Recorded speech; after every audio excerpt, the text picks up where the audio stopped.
Hello, this is Michael Ball, Managing Director with Weatherstone Capital Management, and this is a market update for the second quarter of 2022.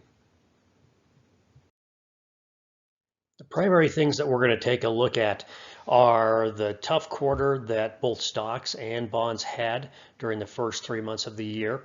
We then want to spend a few minutes focusing on the Federal Reserve, talk a little bit about what their historical dual mandate has been and how that is putting us into a position that we really haven't seen for multiple decades in this current market environment.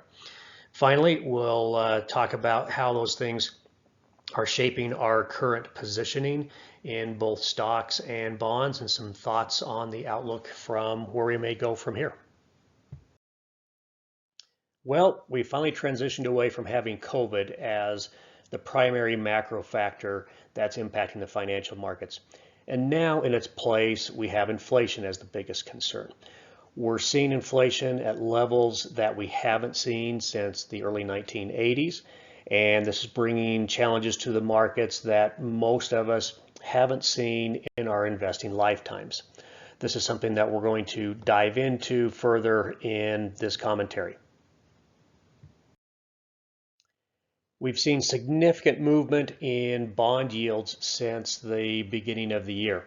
As shown in this chart, the lower line is what the yield curve, basically what the yields on bonds were at different maturities were as of the end of the year. And then the blue line, the higher line, is where we were as of the end of March. And then our grayed areas that we have here really show the ranges that this has been in over the past 10 years. So we're up quite significantly from what some of the lowest levels are, particularly for some of these shorter term bonds.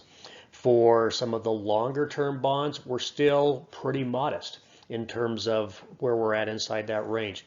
And what that's telling us is that bond investors are generally expecting that inflation is going to be a bit longer than transitory, but it's not necessarily a longer term problem for markets. This is something that's probably going to be able to get worked out over the next year or two.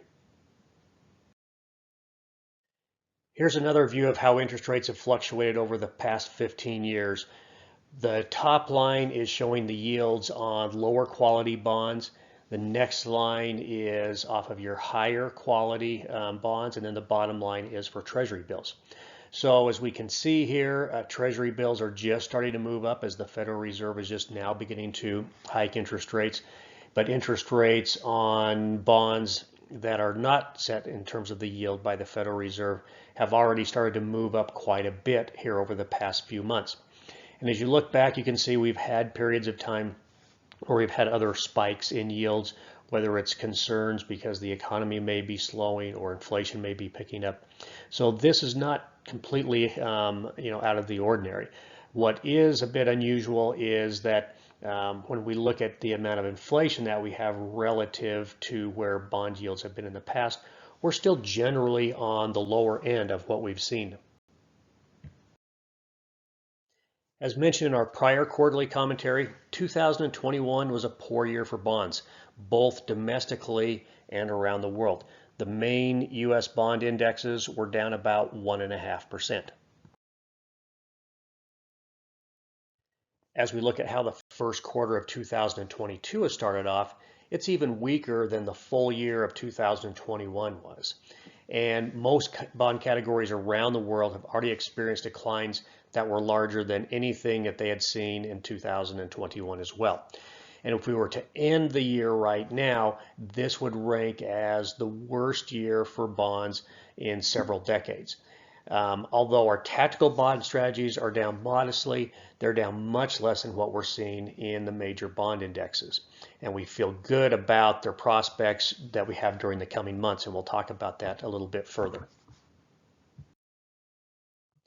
But first, I want to talk a little bit about the dual mandate that the Federal Reserve has been charged with. They have two priorities that have been given to them by Congress.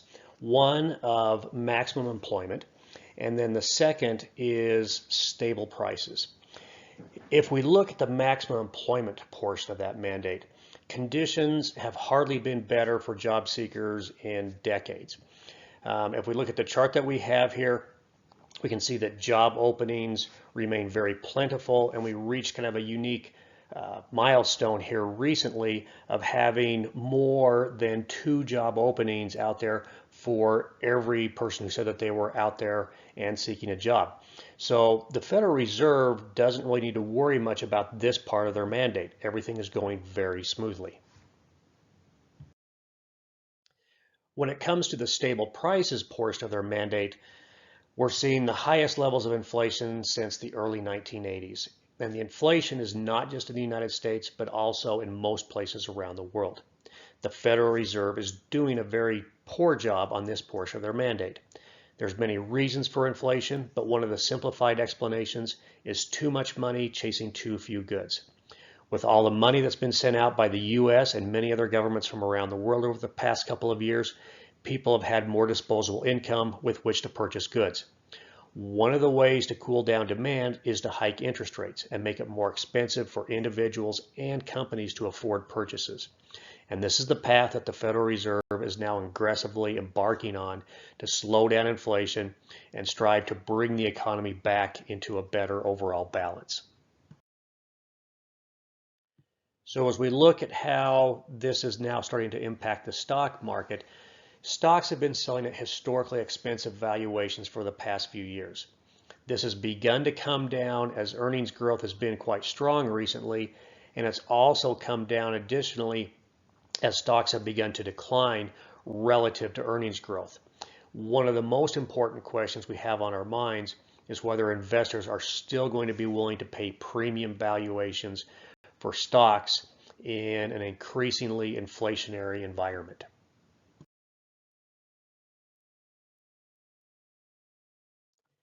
It's expected that earnings growth for companies will remain strong over the next few years. As shown on the left-hand side of the chart, the blue lines show that earnings are expected to be continuing to move higher. If we look at the right-hand chart, we can kind of look at the year-to-date picture and see that despite the fact that earnings have grown by a little over 4%, the premium for which people are willing to pay for U.S. stocks has declined by a little bit over 9%. That has resulted in the essentially negative 5% return that we've seen for stocks during the first quarter. So the big question out there is this a potential continuation on a trend that as inflation and uncertainty because of it remains high, that the premium that people are paying for stocks is going to shrink back more to normal levels, or will it be able to remain high because of the earnings growth being pretty robust? This is something that we'll be watching quite closely. As we've noted in past commentaries, value stocks tend to remain attractively priced relative to growth stocks. That has helped this portion of the market this year to drop less than the overall market has. And so as we're looking at places that may be attractive to redeploy capital as markets begin to settle down, for us, value stocks are looking increasingly attractive and becoming a bigger focus of our equity allocations. We're continuing to see corporations remain large buyers of their own stocks, which has been a dominant trend for quite some time. This is a positive overall for the stock market in that it provides somewhat of an offset to investors who may want to shift money away from stocks to other investments as they reevaluate their asset allocations in light of higher inflation. And particularly if corporate earnings continue to move higher, this gives them additional buying power if their stocks are dropped, that they might find this to be an attractive area with which to put some of that money to work. Turning back to bonds, many types of fixed coupon bonds will struggle when interest rates rise. However, the impact is typically not as severe on floating rate bonds, and these can do well in a rising interest rate environment. Floating rate bonds are an area that we like due to their ability to have their interest rates adjust higher as the prime rate and other short-term interest rates move up. The chart that we have here shows the historical levels of short-term interest rates and then what the interest rates have been for bank loans. And this is particularly for bank loan mutual funds. And so as we're moving from essentially a 0% level up to targets in the 2 to 2.5% range, that would tend to indicate you could see the interest rates on these types of bonds moving from a 4 up into a low to mid 6% range, which would be pretty attractive in this environment. Here's a snapshot of how bank loan funds have performed compared to other bond asset classes during periods of rising interest rates. Historically, it's tended to do quite well when rates have gone up. While this seems like it's the answer in terms of where to invest when rates are moving higher, bank loan funds and other types of adjustable rate bonds are typically economically sensitive and usually perform poorly during recessions. So, while it's expected that the interest rate generated by these types of bonds will rise in the coming months, if the risks of recession go up or if we go into a recession, we could potentially see the prices of these bonds drop more than the amount of interest that's being paid to investors. For that reason, it's not an automatic area that we're looking to invest in. We're watching it closely and will increase or decrease as we see risk levels change over time.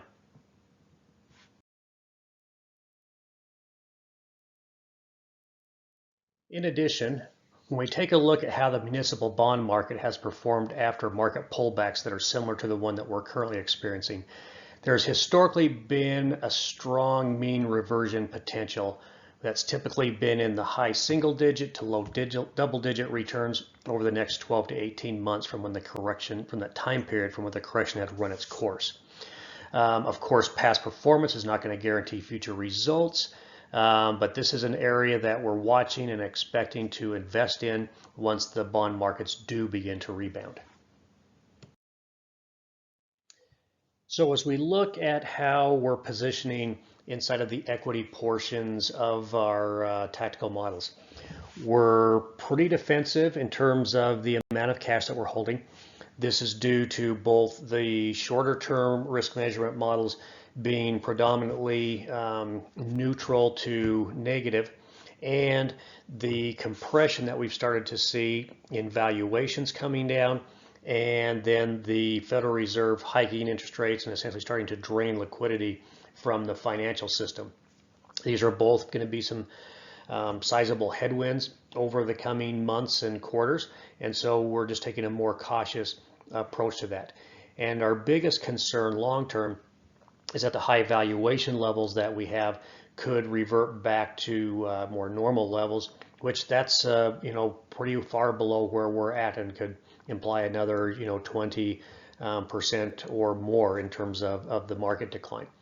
Some of the favored sectors that we're looking at, as we had talked about earlier, some of the value areas look pretty attractive.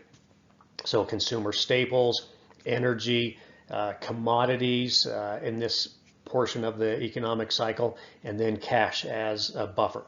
I'd also note that we have used and would anticipate that we'll use some more of the buffered ETFs that can also help to measure and manage risk in markets. As we look at how we're positioning things in the bond or fixed income side of the tactical portfolios, right now we're favoring cash over most of the bond categories at this point in time. This is predominantly because there's enough uncertainty over how much interest rates may go up and whether the Federal Reserve may hike interest rates enough that we may actually go into a recession. Yeah, we're just seeing a lot of volatility and general weakness across the board. Bond prices have continued to slide since the end of the quarter. And so we're just staying more cautious and looking for opportunities to buy bonds at lower and more attractive prices. We do believe that bonds backed by housing are going to remain attractive longer term. And we do generally like the floating rate bank loan funds very much, as long as we don't go into a recession. And so those are areas that we're looking to invest into over the coming weeks and months as things start to settle down. And we do think that this sell-off is going to give us some extremely good opportunities and should be able to allow us to earn some above average returns once this decline in bonds has run its course. So, in summary, inflation is the big new concern for the financial markets. It's been out there for a while. We've talked about it in prior commentaries. but it's moved from the Federal Reserve saying we think this is something that will be transitory and we won't have to worry about it much as we go through 2022 to realizing that no, this could be around a bit longer and we need to take some pretty significant steps to try to take and get this back under control. And so as stock and bond investors are reevaluating what that may mean for interest rates and inflation longer term, it's creating quite a bit of volatility. We do think that if it's similar to other times where we've gone through either inflationary environments like the 1970s, or we're coming down from high valuation environments like we did in the early 2000s, that there are going to be windows of opportunity out there where markets may perform well in a bit of a longer term downtrend. So we may get time periods where for 3, 4, 5 months, stocks may go up before the next round of concerns comes around and then markets take and move back to new lows. So as a result, we'll look to invest, but we'll when we feel it's going to be appropriate, but we'll also tend to be pretty nimble in watching our models and risk measurement indicators to let us know when it's going to be a good time to come back and be more defensive. We particularly think that in the bond markets that there's going to be some really good opportunities to pick up some bonds at attractive prices and potentially buy some fixed coupon bonds that are at nice discounts and basically nice yields to maturity as we go through some of this volatility and we get some above average bargains that we typically only see about every 5 or so years. So despite it being a more erratic and choppy year, we do think that this sets us up for some very good things in the longer term. And in the meantime, we're trying to be nimble and be defensive to preserve principal and to be prudent with the management of how much risk we're taking on. With that, thank you very much for taking the time to listen to this update. Please reach out and contact us if you have questions on specific areas of this, how it may impact your investment accounts, and if you'd like to go deeper into any of these topics. Have a good day and look forward to visiting with you again soon.